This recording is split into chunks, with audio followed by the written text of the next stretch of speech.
In the last years, Mel Gibson has played in some really bad movies, and this one is no exception. Although it should be said that Mel himself is only a side character in this movie, and his acting is not the top problem in this movie.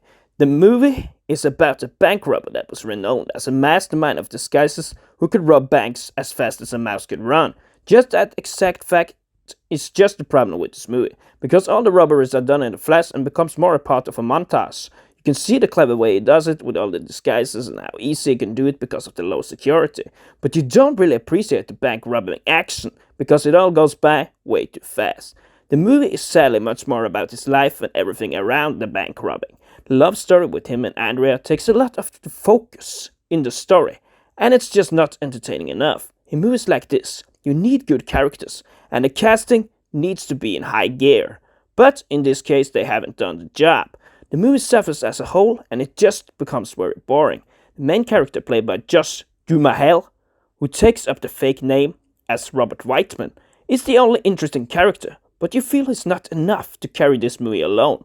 Both the police investigator from Project Cafe and the bank workers are just not characters that drag you into this movie, and they should have done a much better job. In the opening, you actually felt the movie was a lot more entertaining when it started as a bank robber in the US, but when it started to go straight in Canada and tried to live a more normal life, the movie quickly fell in quality. I also really feel that this movie is a lot longer than it needs to be, because it also feels very dragged. If I had shot this movie, I would also have given the start of the movie a more central part. It is still a character building, but the story as a bank robber in the US was part of the movie.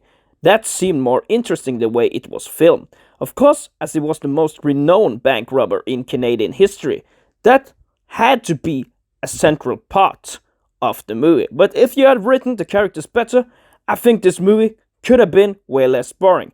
For me, after seeing it, I will only give it a 3 out of 10.